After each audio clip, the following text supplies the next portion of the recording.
Bhawanipur Education Society College is proud to reveal the Bhawanipur Way of Life, learning for leadership and liberal values.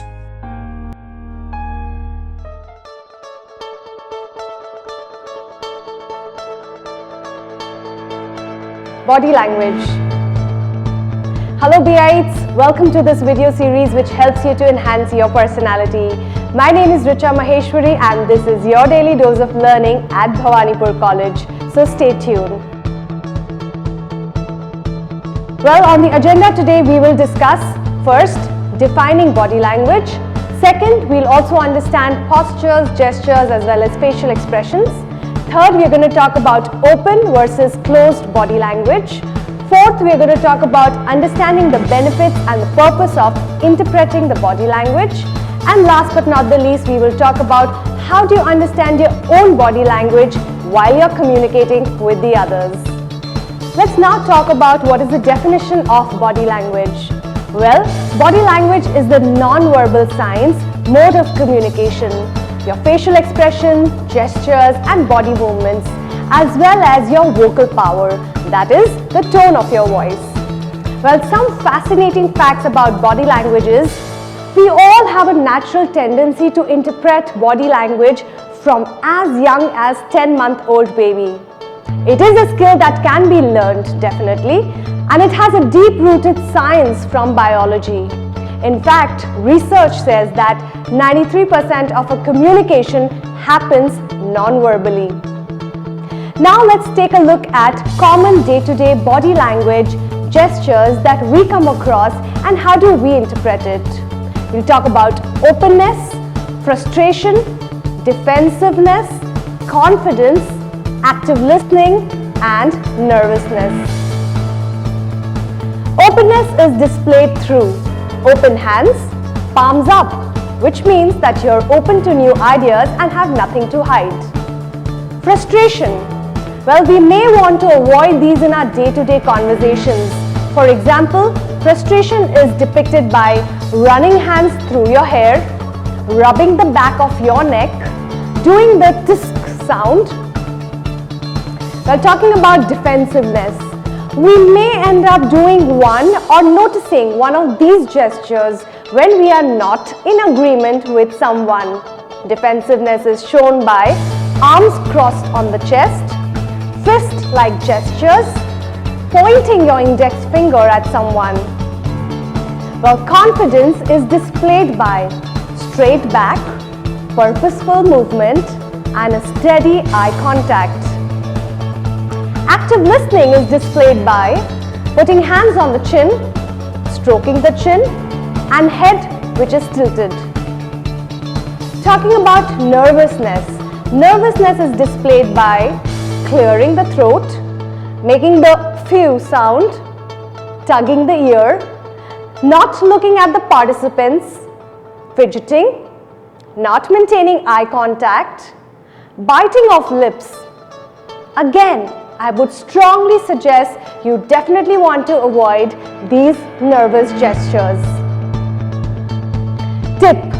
Well friends, now we all want to appear confident, charismatic and friendly. One of the sure ways to come across them is by practicing what I called as the steeple pose. Well, in this picture you see over here, Alan Pease is demonstrating a steeple pose where the fingertips of both the hands meet. When we do this gesture, we definitely appear very confident. It makes our hands look less fidgety, makes only purposeful movements with your hand. Some interpretation of body movements. Now let's look at the head tilt. Standing legs crossed gestures. We have less awareness of body parts further away from the brain. Most aware of face, lesser of the hands and arms, and least of legs and feet. This is why legs and feet are a good source to get information, as chances of faking is very less. Now generally, interviewees feel more confident sitting behind a closed desk rather than a glass top table.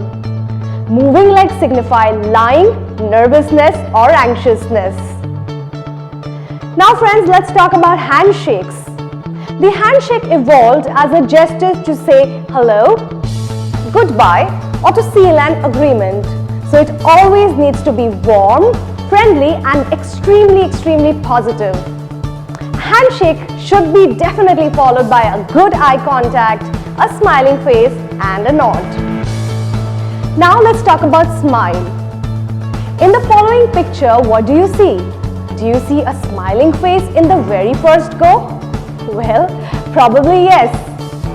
This picture of actor Hugh Grant was rotated upside down and it appears smiling at the very first go. However, let's see in reality. He was actually frowning at the media. Well, there you go.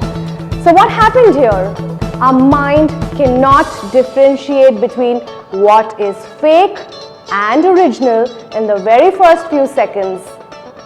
That means when we smile, even if it is a fake smile, we can make ourselves more likable and friendly. So remember to smile, greet and nod and shake hands when you meet someone for the very first time to make an impressive first impression. Well friends, now let's talk about the importance of body language.